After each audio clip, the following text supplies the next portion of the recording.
We'd like to just welcome everybody. I guess we're all back to reality after a holiday weekend. So hope you all were able to enjoy some time off. For those of you, well, let's see. I'm going to ask the question again. Anybody who has joined us, a newbie to the session, other than Betsy and Sarah? Any other newbies? Virginia, that's Virginia, right? Hi, Virginia, welcome. Well, we're delighted that you're here. And I guess before we get started, I'll just briefly introduce myself. My name is Mike Oxman. I'm one of the managing partners and principals in a consulting practice called No Margin, No Mission. And we are a consultancy that works with nonprofits to help them both identify strategies for earned income and social enterprise, or take existing ones and evolve, grow them, and make them even better and stronger. The guy who's in the box next to me, his name is Larry Clark. Larry, you can wave. He's the other managing partner and principal at No Margin, No Mission. He's zooming in from the greater Seattle area today, so I think he wins the award from coming the furthest distance. It also happens to be early in the morning there. So Larry, thank you for waking up early. We've had the good fortune of partnering with the Patterson Foundation for almost 10 years now on an initiative called Margin and Mission Ignition. I'll tell you more about that in just a moment. From the Patterson Foundation, we have a couple of folks joining us today. I'll start with Rachel Hedinger, in the bright pink over there. She is a fellow with the Patterson Foundation. We have Sarah Leonard with us, who is a consultant who works with us on the Margin and Mission Ignition initiative. Looks like we have Connor LaGrange here with us as well. He is also a fellow with the Patterson Foundation. And last but not least, say hello to Michael Corley, who is also with the Patterson Foundation. So glad to have them here with us today. With that, I'm going to share my screen so we can jump in and get started. So bear with me just for 1 second. Hopefully you can see slide number 1. So this is a continuation of our series, our guest speaker CEO series, where we've had the wonderful opportunity to come together and discuss what made 4 of the CEOs' nonprofit organizations' earned income ventures thrive. And also to spend a little bit of time talking about how your organization can participate in this initiative from the Patterson Foundation called Margin and Mission Ignition. So more to come on that in just a moment. Some of you have been with us for at least one or perhaps more of the other sessions in our series. We've had Sunshine Wheels, we've had the Habitat for Humanity Restore. Last week we had Manatee Performing Arts Center CEO join us. And this week we have the good fortune of having Sharon Castelli with us, who is with the Chrysalis Center in Hartford, Connecticut. And if I could just pause for a moment to say, the reason Sharon's with us today from Hartford, Connecticut is, I guess, in part thanks to the Patterson Foundation, because were it not for our work with the Patterson Foundation on this earned income initiative, we would not have had the good fortune of taking the whole initiative lock, stock, and barrel to the greater Hartford area with the Hartford Foundation for Public Giving. So they're sort of the other foundation who has replicated this initiative in greater Hartford. Sharon Castelli's organization was one of the early participants in that initiative in greater Hartford, which is called the Social Enterprise Accelerator. So you'll hear more from Sharon in just a few minutes. If I could also pause just to welcome Betsy from the Hartford Foundation for Public Giving. We're delighted that she's here with us as well. All right, Rachel, I'm going to turn it over to you just to do a couple of quick Zoom housekeeping items. Again, we're all pretty well versed in this, but just to make sure that we cover the basics, I'm going to turn it over to Rachel. Yeah, thank you. Thank you everyone for coming. We ask that you all stay muted throughout the presentation until it's time for Q&A. If you could rename yourself with your name and organization, that would be great. Feel free to also introduce yourself in the chat with your name, title, and organization. You can also share comments and questions in the chat box throughout the presentation, and I'll be sure to catch any questions when it's time for Q&A. And just so you know, the session is being recorded, and you will receive a link and a follow-up email probably tomorrow. Excellent. Thank you, Rachel. And just a quick note, we did record all of the other 3 sessions. So if any of you have interest in seeing those, you can just simply let us know or even type in the chat box, and we'll be happy to send you those links after today's session. So very briefly, I'll spend just a couple of more minutes on a few introductions, share a little bit of context about the why behind all of this, and then we'll turn it right over to Sharon, who will tell you the story of their earned income venture. We're going to save about 10 minutes for the very end, so Larry can just tell you a little bit about Margin and Mission Ignition, what it is, and how your organization can participate. Of course, we're going to leave some time for Q&A as well. If you have questions, comments as we go, type them in the chat box. We'll come back to those, and you can also raise your hand when we open it up. I think most of you know who the Patterson Foundation is. Just a brief recap, though, very focused on strengthening the efforts of people, organizations, and community in the 4-county region that surround us, but also beyond that geography as well. You likely know the Patterson Foundation through their many initiatives. Probably each of you have been beneficiaries of the Giving Challenge, are familiar probably with the Suncoast Campaign for Grade Level Reading, Patriot Plaza, Digital Access for All, and of course the list goes on. But what we're focused on here today is their initiative, one of their Thrivability initiatives, which is called Margin and Mission Ignition. And it is a unique initiative that is focused on helping nonprofits boost their revenue and their mission impact, either by launching or growing an earned income venture. And we love the fact that a wide range of organizations have participated, operating budgets that range from small to large, mission that is quite diverse, and also just varying levels of sophistication and understanding related to earned income and social enterprise. It really is an initiative that can be of value to just about any organization. We do like to ground everybody in our definition of what is an earned income venture. And just briefly, it's an enterprise that generates revenue from the sale of goods and services. It provides unrestricted income to an organization, always a good thing for a nonprofit, because we're frequently very focused on grants and donations, which are typically restricted. And the activities, the earned income activities, can be either related or unrelated to the mission of your organization. However, we like to note that when we work with organizations as part of this initiative, we like those ventures that are aligned with your mission. Why? Well, ultimately, it helps you boost your revenue and your mission impact.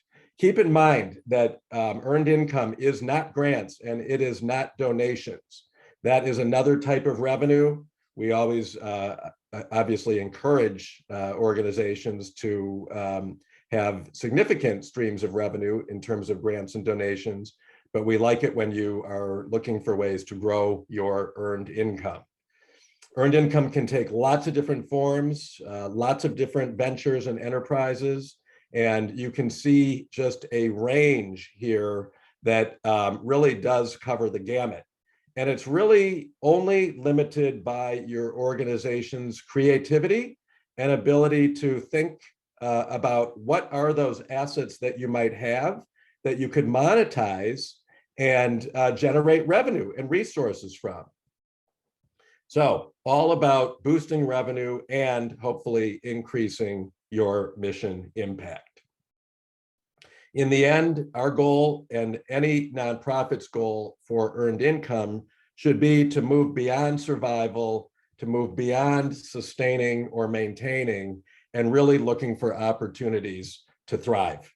And I guess many of you have seen this quote now a number of times, but if you haven't, we believe, and you'll hear Larry and I say this, that the best part of a nonprofit's revenue pie is that big slice that's filled with earned income. And if your organization has not gone back to look at your own revenue pie to see how much currently is coming from earned income, it's a good exercise. All right, with that, we have one Zoom poll question. Again, those of you who have been with us have already answered this, but we're going to ask it one more time. So Rachel, I'm going to let you pull up the Zoom question. All right. So how would you characterize the role of earned income in your organization today?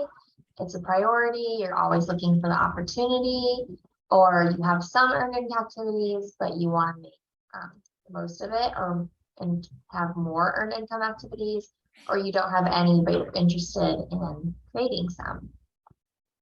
We're currently at 70% participated. I'll give it a few more seconds.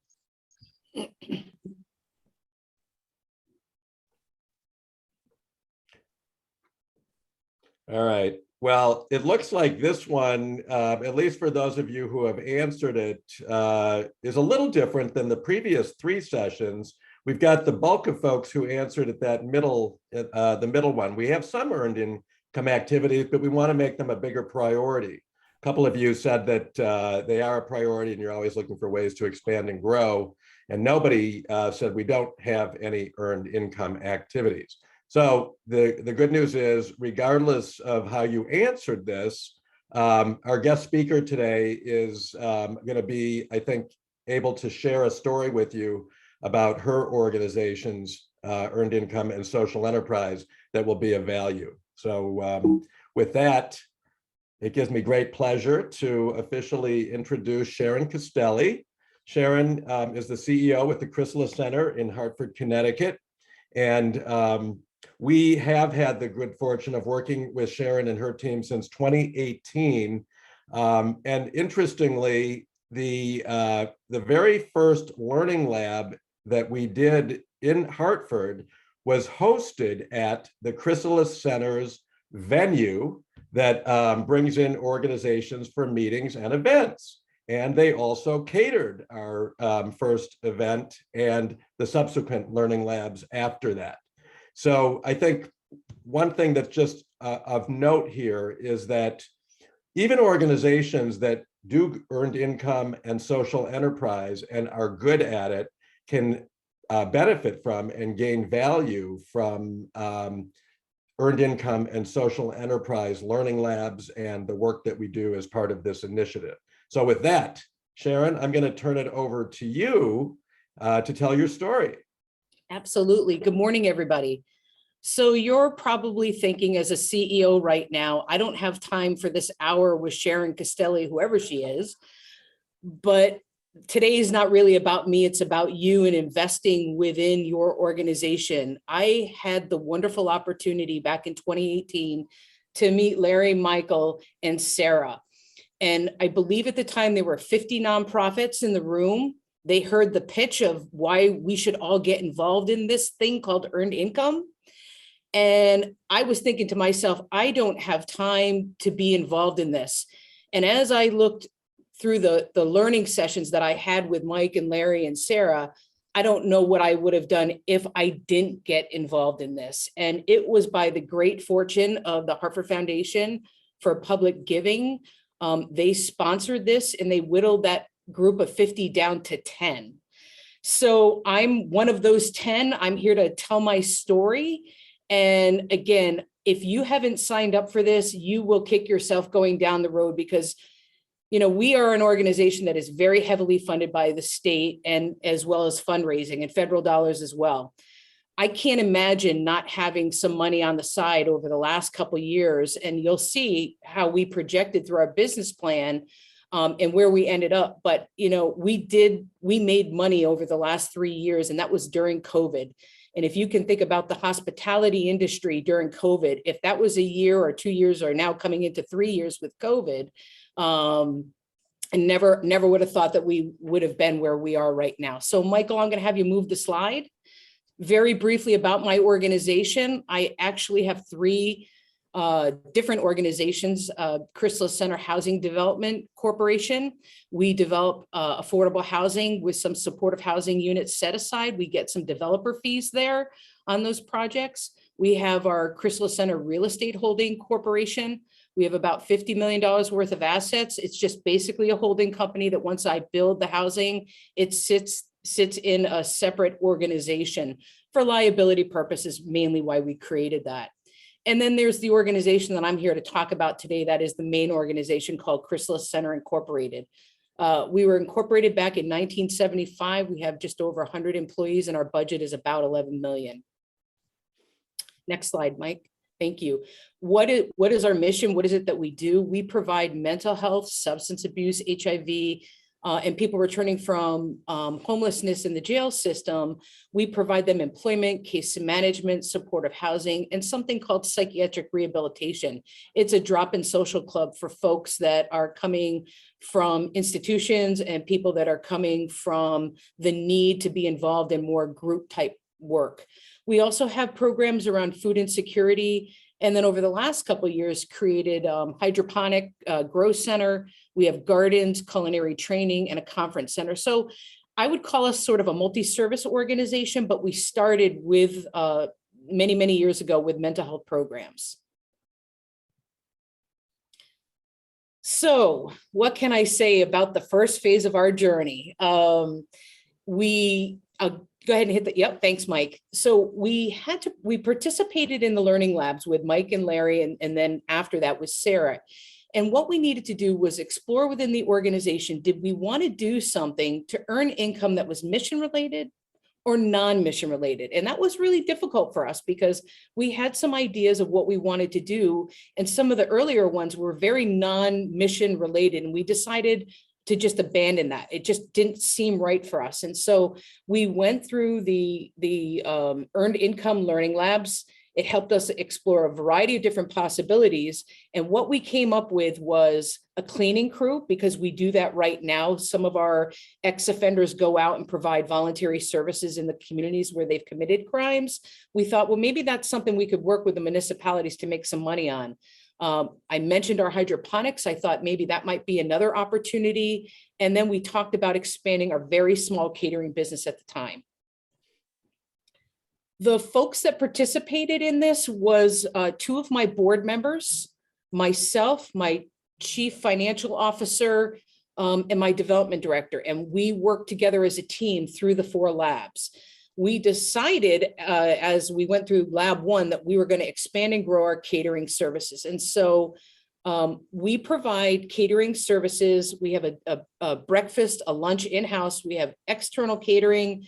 And what that really does, mission-based for us, is provide our students a Serve Safe certificate. So they come through, they learn the basic skills, they learn about the opportunity, about food and the hospitality industry. And at the other end of it, they get a Serve Safe certificate. So that's the mission side of what we do. We knew that there was at the time, remember, pre-COVID back in 2018, a potential market for really scaling up what we were doing. So next slide, Mike. So this is how we were going to do it. We actually had all 3 of these when we went through the first lab, but they were very small and we did not have a business plan. So we really didn't have an end game. We have our La Cucina culinary training program. That's what I mentioned, where the students come in, they get the Serve Safe certificate. We have an 8-week program. We have a 16-week program. We have the La Cucina catering. The breakfast, the lunch that we do for about 150 people in-house here, including our clients and our day programming, as well as external catering for events. And then we have what we call the TCC, the Training and Conference Center. It's the picture on the right there. It looks orange. We can fit up to about 300 people so that we're not only doing the hospitality side of an event, but we're also providing the food. Next slide. Thank you. So our training, and I'm going to break these slides down into the 3 areas that I just mentioned. The first is the hands-on training in the food service industry. The second was a feeling of purpose of knowing that our students can gain the confidence and the skills in the training. They get the certificate, but we train to the test so that while the students are in the training kitchen, at the end of every day when we're done cooking, the chef and the line cook spend time with them, just again, training to the test, trying to quiz them so that they're getting prepared pretty much for the ServSafe certification that happens at the end. The catering is a mission-based, our tagline is called Taste Our Mission. We thought that was kind of catchy.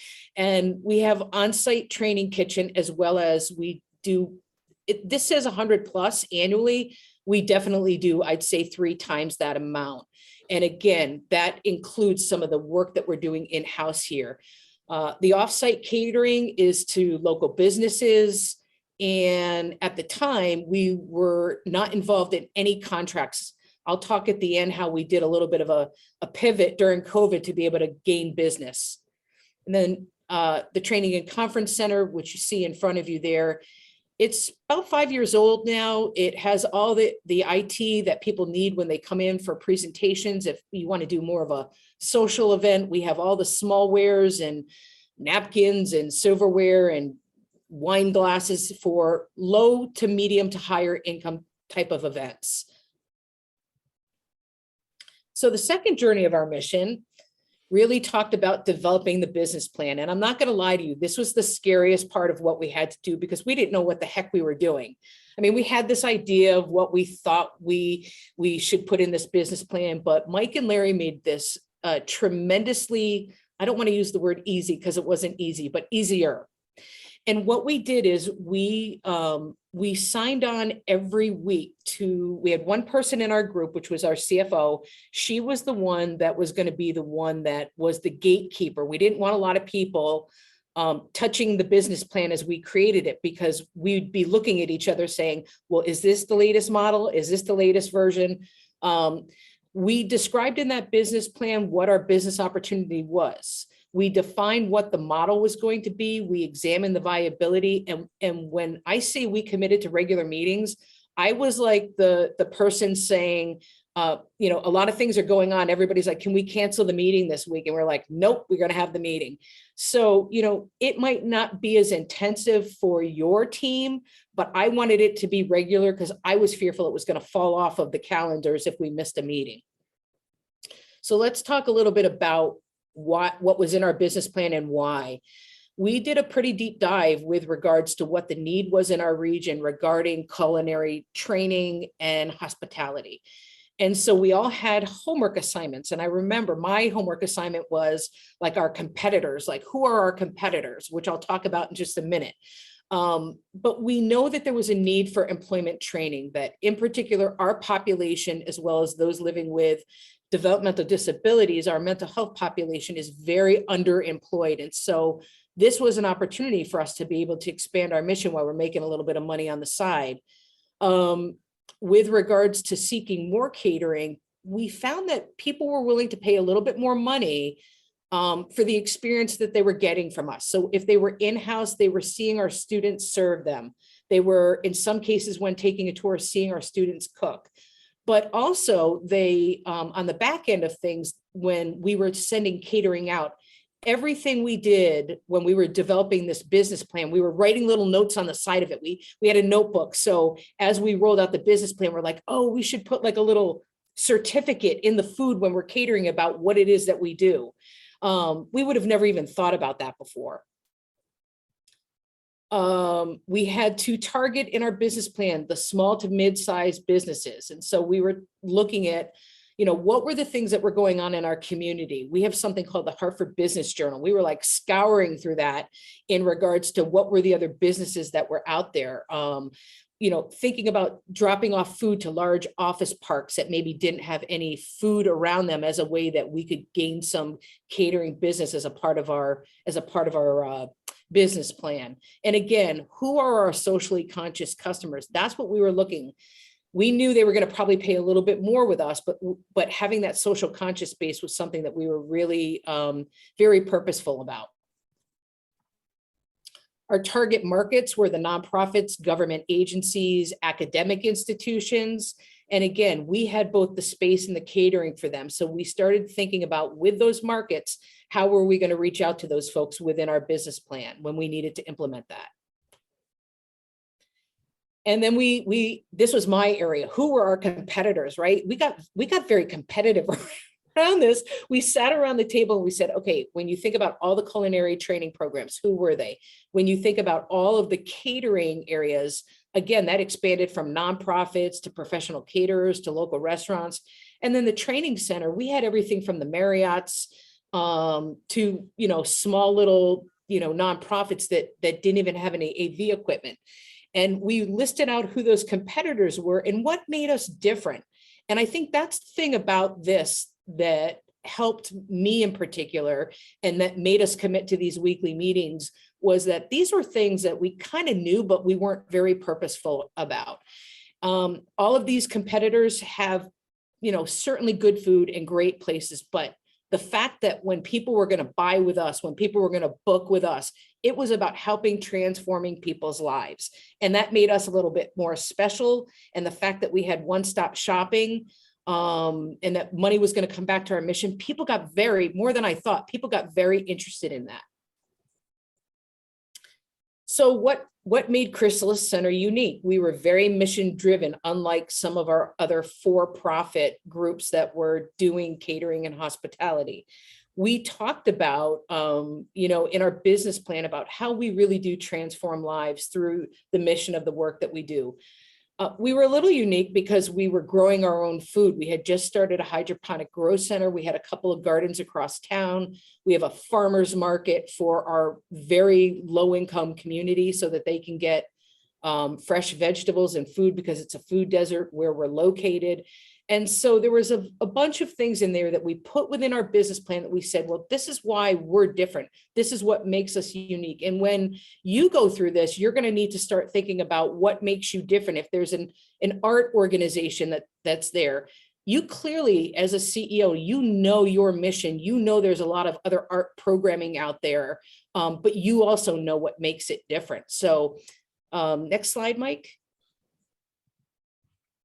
Our marketing approach, I'm not going to go through all these, but we decided to do email blasts with the menus. We did discounts. We updated our website so that both the TCC and La Cocina catering, people could order online. It made it easy. So that was an investment for us, with also press releases and client stories tying back to the food and what we were doing. Our sales approach, we spent a lot of time on this because we had a sales director who was not new to sales. He actually came from a country club and had a very high-end clientele, but he had to think differently, because as we were putting together the business plan, he really struggled, even though he works in a nonprofit, he really struggled with the tie back to mission. We kept saying, you got to tie it back to mission, got to tie it back to mission. We did have a dedicated banquet and catering on site. We had a manager that we promoted. She was our office manager at the time. She really enjoyed this, so she knew the mission of the organization, so we promoted her. The thing we struggled with the most, and again, this is during the business plan development, was this customer relationship management software. The more research we did on this to put in our business plan, we found that a lot of these wouldn't talk to each other. So one did inventory, but one wouldn't do sales. And so we spent a lot of time on that particular area before we put it in the business plan. And then talked about having a referral incentive program and a customer loyalty program. So remember this slide to the end. This was pre-COVID. So the numbers look really, really high here. We took a net loss, we figured, for the first 2 years, because we were going to really invest in equipment. And just maybe jump to the next slide, Michael, so I can show folks. Yeah, phase one, it was $100,000. We were going to do about $54,000 worth of equipment investment. So we needed cash. and then another 45,000 of staffing. And then in phase 2, we jumped it up even more because we thought that given our space, we were going to expand some unusable space that we had to do. I want to say that, I don't recall how big the space was down there, but we added in 4 more refrigerators, 2 more prep sinks, and a whole bunch of tables around the edge so that we could double our student population. So normally we could take 10 to 12. We knew we could then jump that up going forward to, maybe 16 to 20 students, which was doubling our mission impact. So this is where we were encouraged to do the fast pitch. So the fast pitch is like a Shark Tank where you invite your donors. And we were really nervous about this because we asked them for an annual gift. We asked them around the holidays. We asked them. But on the other hand, if you don't ask, you don't get. And so we invited some folks to our fast pitch presentation, of which we showed some of the slide deck, and we asked them for money. And long and behold, one of our long-term givers, who was a very good friend of the organization, signed us a $100,000 check towards this. We never thought that was going to happen. But we were able to raise the money that we needed for the upfront cash so that we could roll out our business plan. Okay, so that was the hardest part of the journey, was the second phase. Now comes the third phase. Now we got to implement this thing. I actually believe that implementing the business plan was easier than developing it. And again, I've done business plans in the past, but this one was very, very detailed. We would meet with Mike. He'd say, listen, that looks good, but go back and do this, change that up, go research that. So to me, that was the hardest part. The third phase was actually implementing it. This to me was the fun phase. This is where we get to spend our money on mission and invest in our business plan. And so the first thing that we did was pay particular attention. My director of development and communications took this over 100%. And she started really rolling out all kinds of marketing and communications with tasty looking food, pictures of our clients that were having fun in the kitchen, stories about them once they graduated, what they did with their employment journey. Our social media posts, we really got our logo out there. We talked a lot about what we were doing. We had like a dessert van at one point. We had different events that we were doing. I think one of them was this very large event for the Hartford Foundation, which was wonderful that A, they gave us the opportunity to do that, but B, then we could post about it so that people could see, wow, they can do 450, 500 lunches. Maybe I can use them as well. And then the events, we hosted this beautiful called Taste Our Mission event, which highlighted all 3 of our social enterprises. That was sort of our kickoff event so that people could taste our food, meet our chefs, meet our students, and it was an absolute hit. We also participated in other nonprofit events. There's a group here called the Hartford Camp Current Buddy Bash, and we showcased our food and catering there. And I believe we also had some of our hydroponics that we put in the food there so that people could see what we were doing. We left lots of brochures and lots of business cards. In our business plan, one of our key focused goals was to change into our website to make it as easy as possible for people to order. I'm thinking, well, you just go to our website and you kind of click on and it's there. And I remember Michael saying, yeah, no, you need to simplify this, because after, I think you said, Michael, 2 clicks. I remember 2 clicks. And so we changed our website. We got the 2 domain names, and after 2 clicks, you could get on our website. You could order either pick up food, or over a certain amount, we could deliver for you for free. Next slide. We bid out our purchase of sales system. This was, again, the one where we had the ordering of the food, the usage of the food, and the sales. We could not get all of these softwares to kind of talk to each other. So I'm not going to lie, that was the biggest struggle that we had in this whole rollout. We hired a kitchen consultant. It's an architect that we've worked with for years, so they did it on the cheap to build out our back kitchen area design so that we could find the most efficiencies for our students and for our chefs as we were going to be growing our business. And then we hired a prep cook. So prior to COVID, I think we made it through our second class. And before we had to shut things down, but we started exploring lots of other things that we would have never even thought about. And this was the neat thing that the Harvard Foundation, I don't even think they know what they created, but with the 10 nonprofits going through Mike and Larry's training here, we all became colleagues. I mean, we knew each other's organizations, but that camaraderie, that competition, that friendship that built, we all started using each other for business. So for example, we were having an event that we called Hark, and they did sock stars, like funky different socks. We bought some socks for them for our event. They hired us as a caterer, and so on and so forth. So that symmetry between all the nonprofits who were involved went, I think, far beyond the classroom when we left that day. And to this day, since 2018, even through COVID, we all have stayed in touch with each other and have talking about getting back in touch with each other again to just see how everybody's doing. We increased our community impact. We went to a lot of different organizations with our boxed lunches, with our cocktail parties, with our catering, including the Obama Foundation, which was really just a neat opportunity for us to meet a great group of people that helped further our mission. And yes, we added, as Michael likes to say, our blue chip additions. Most of you, I know you're from the Florida area, but Yale was a big name, and Cirque du Soleil, we did their meals.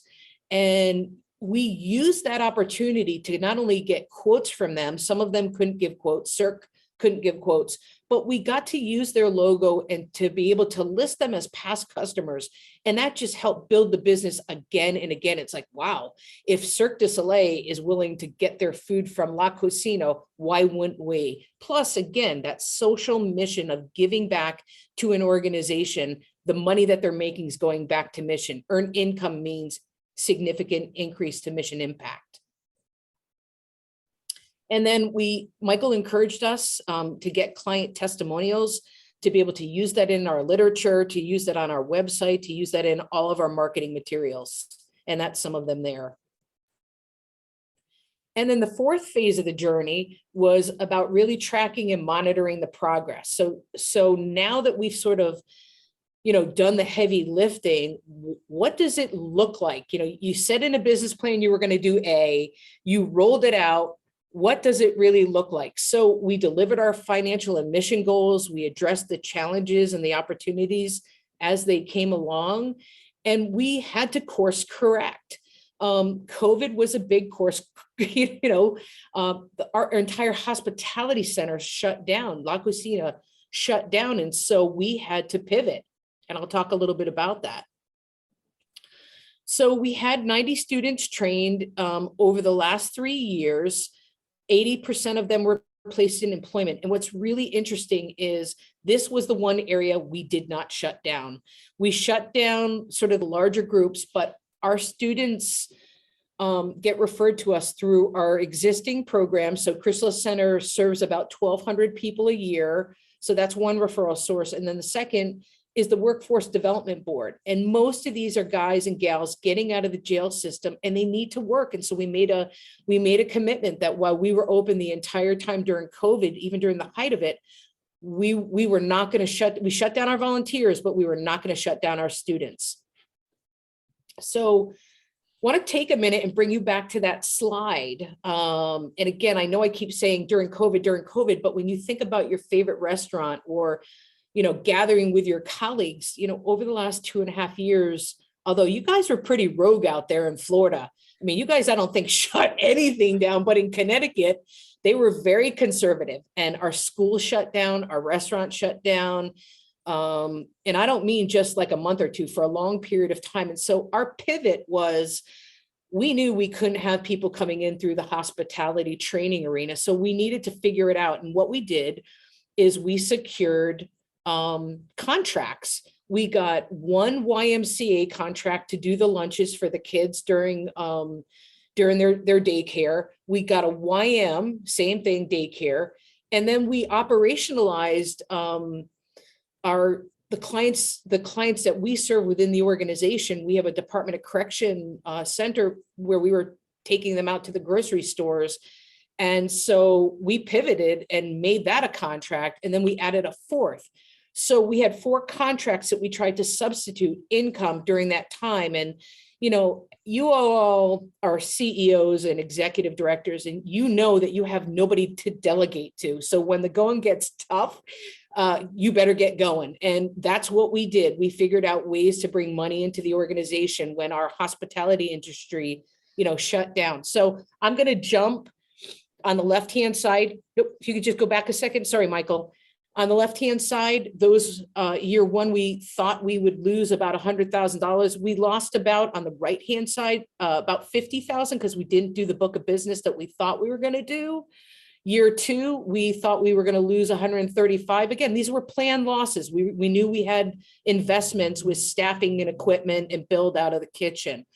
Instead, year two, we lost $3. And then in year three, we thought that we would bring in a net income. And when we were doing our business plan, we tried to be conservative and realistic, but we actually brought in almost $29,000. And I know that doesn't seem like a lot of money for, you know, year three, but we thought we were going to bring in 14 and we brought in 29, and we're pretty darn happy about that. And now that we're coming out of COVID, you know, our hope is these sales are going to ramp back up as we begin to open things back up again. We are getting a lot of people that are asking about our training and conference center. People want to come back. They want groups, they want meetings, they want trainings. So something that we learned about in our labs with Mike and Larry was this thing called a ripple effect. And at first I was like, what are they talking about? What's a ripple effect? And now I know what it is. I wanted to share with you our ripple effects. And so these are all of our Food Hub programs. We never thought that we were going to focus on anything but the TCC and La Cocina, so the catering and hospitality. But what happened instead was that during COVID, people came out of the woodwork looking for food. Restaurants, as they were opening up, because of supply chain, they couldn't get anything. And so we were selling basil, we were selling sage, we were selling lettuce. Not in great quantities, but enough people that we ended up hiring an urban farmer in the mix of all of this. And since that time, we've actually expanded about $500,000 of business by getting grants that we didn't even expect to come in to help support the social enterprise through USDA. That was one of the major ripple effects, that I know that the whole earned income is about making money, but it opened even more grant opportunities for us. Had we not had this business, this would have never happened.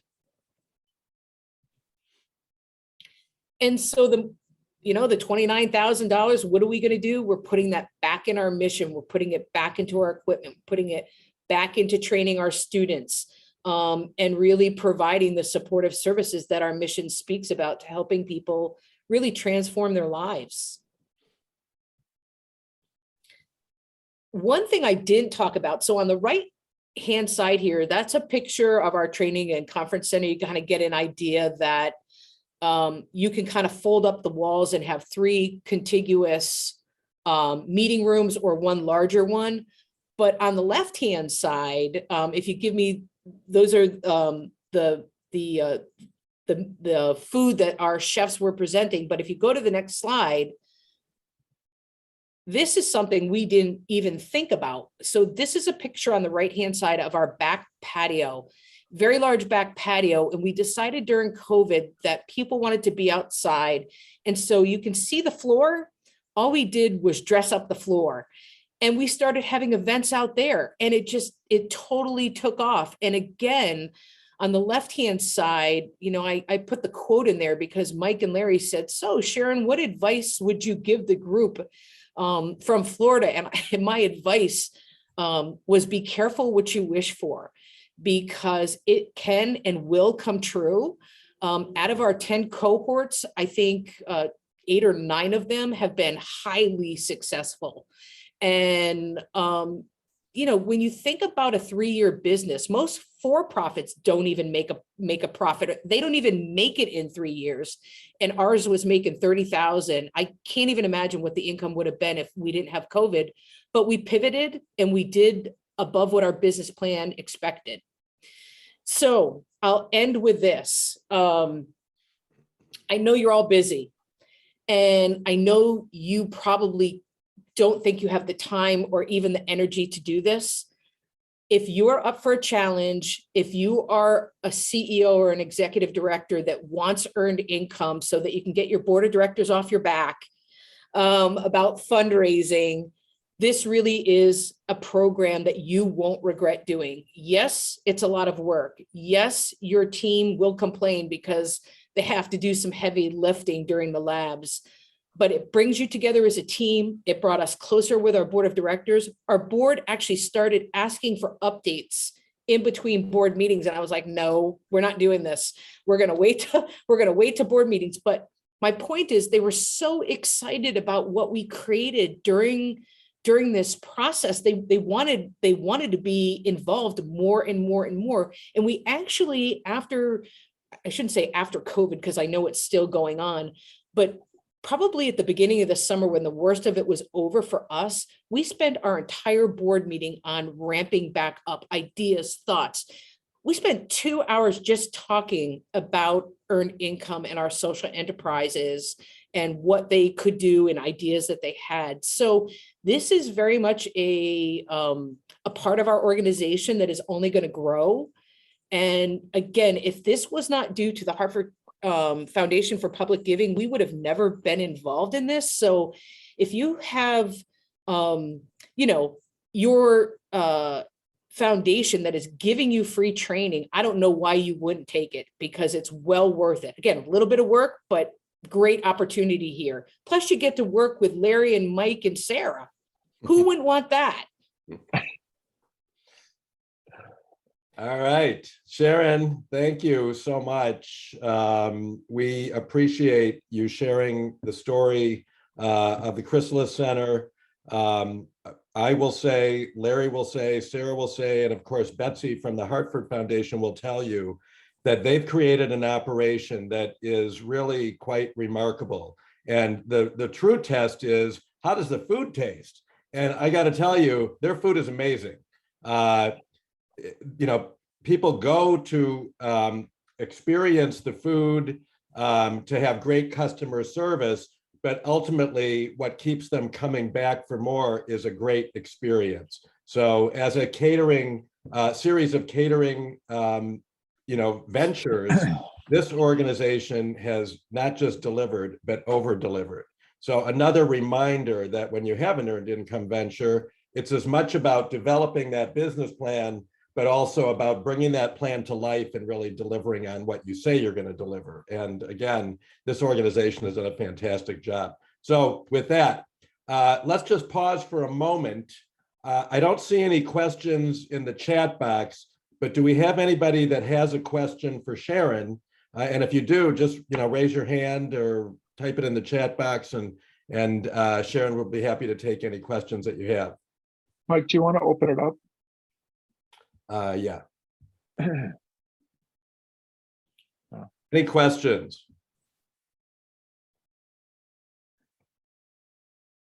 No. Okay. Well, if you do think of any questions afterwards, you can email us and we'll put you in contact with Sharon. Mm-hmm.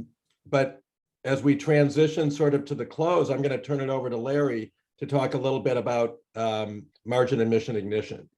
So Larry, take it away. Thanks, Mike. Thanks, Mike. And thanks, Sharon. Awesome job. Awesome job. So what does this mean to you? How does this relate to you?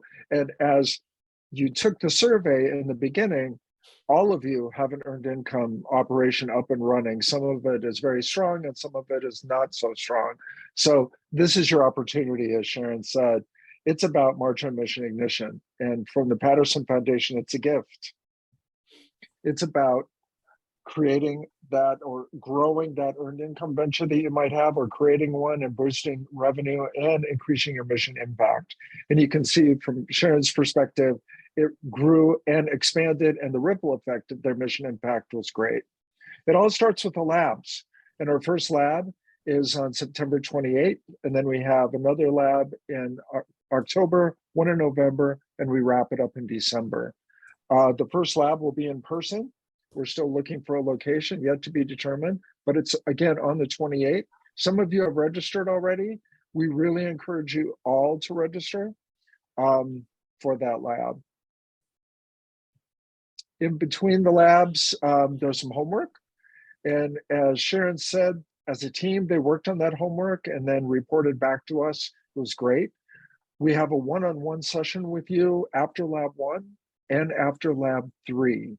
Where we spend an hour with you talking about your earned income ideas, strategizing with you, and by the end of lab 4, you have some really valuable learning and some tools to take forward. Whether you choose to move forward with a consultation or not, it's just a great process to go through. And many of the organizations, as Sharon said, there were so many that wanted to move forward with us, and the Hartford Foundation chose 10. But many of those that weren't able to move forward still made a great impact in their organizations and their operations. So, as I said, there's more, and Sharon talked about the one-on-one. So if you have interest after the lab series and a desire to dive deeper into the business plan or the business that you already have, or one that you want to create, we'll work with you. And it's pretty intense, one-on-one consulting. We help you put a business plan together, which Sharon said was the most difficult part for them. And, you know, it depends on the organization. Some of them it's harder to implement, some of them it's harder to write the business plan. But after the business plan is written, as Sharon mentioned, we do a fast pitch, and Sarah Leonard, who's on the call today, helps organize you to make sure the individuals get to your fast pitch. And then you raise the startup capital and implement the business plan. We spent another 3 months with you, one-on-one implementing the business plan, and then we'll spend a couple of years with you in tracking and monitoring on our monthly calls. Again, lots of organizations in the Florida County region have made it all the way through. Please reach out to any of these. A couple of these actually presented, or reach out to any of them that you might be interested in having a conversation with that CEO. They will tell you the good that has come out of it for them and their business. First lab, again, Wednesday, September 28th. Make sure you sign up. Please come to the first lab. And then the next lab is October, November, and December, and those are the dates. Larry, can you comment? You said the first one's in person. Can you mention what with each of the other labs, whether they'll be Sure. or virtual? Sure. So the first lab is in person, and then lab 2 and lab 3 will be virtual. And then we'll pull you back together again in December for lab 4, and that will also be in person. So 2 in person, 2 virtual.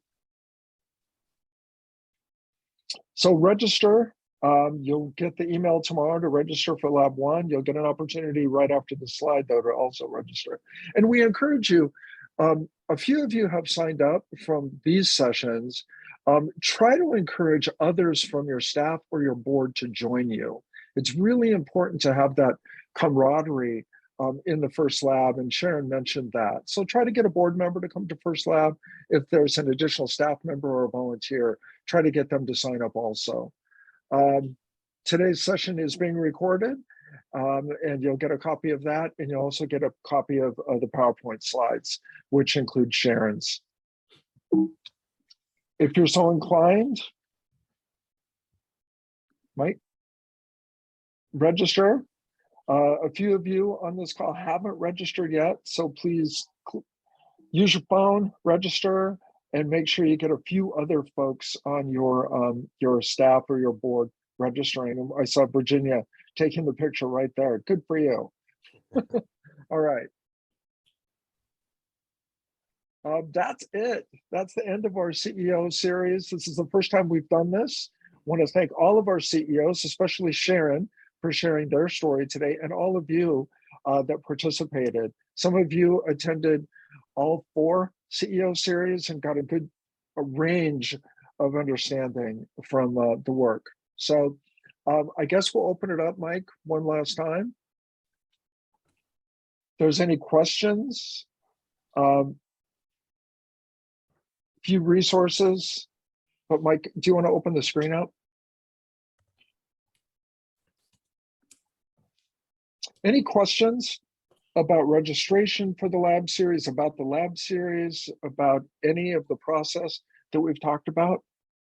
Larry, I just want to jump in to say Sure. that, you know, if you're, what I loved about this is you're not hanging out there alone. These guys hold your hand through the entire thing. And even when you don't feel like you know what you're doing, they do.